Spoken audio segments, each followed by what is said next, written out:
Pour gagner en puissance au lance-pierre, l'élastique compte beaucoup. Mais il ne faut pas confondre puissance et contrôle. Un élastique trop dur peut vite dégrader le tir. L'épaisseur joue sur la sensation et l'énergie. Un élastique plus épais peut envoyer plus fort, mais il demande aussi plus d'efforts et une meilleure régularité. La longueur d'allonge est importante.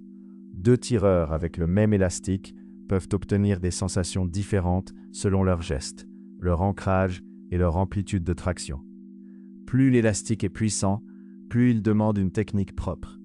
Si la main tremble, si l'ancrage bouge ou si tu te crispes, il faut redescendre en tension. Élastique plat ou tubulaire, les sensations ne sont pas les mêmes. Le plat peut donner une traction directe. Le tubulaire peut paraître plus progressif selon le montage. La bille doit suivre. Un élastique puissant avec une bille trop légère peut donner une sensation sèche et moins utile. Une bille plus lourde demande une cible et une zone adaptée. Le lance-pierre doit être adapté.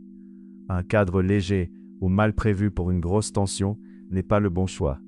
La puissance doit rester cohérente avec tout le matériel. Plus de puissance demande plus de vigilance. Vérifie l'élastique, les attaches, la cible, l'arrière-plan et les rebonds. On ne monte pas en puissance sans sécuriser la zone. Un élastique puissant peut fatiguer plus vite, surtout près des attaches. Regarde les fissures, les marques blanches et les petites coupures avant chaque séance. Ne cherche pas à tirer jusqu'à la casse. Si l'élastique devient irrégulier ou abîmé, remplace-le.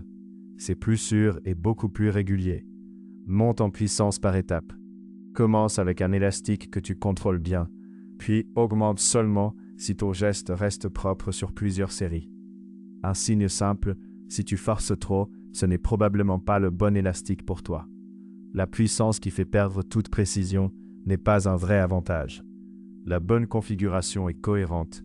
Élastique, bille, cible et cadre travaillent ensemble.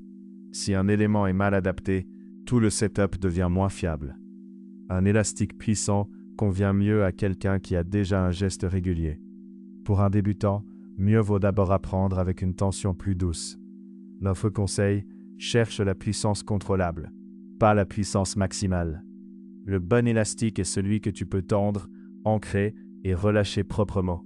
Si tu hésites entre 2 tensions, commence par la plus facile à maîtriser. Retrouve les élastiques, billes et lance-pierres sur lancepierrechasse.com. Avec le code promo YT05, tu profites de 5% de réduction. Abonne-toi pour les prochains conseils.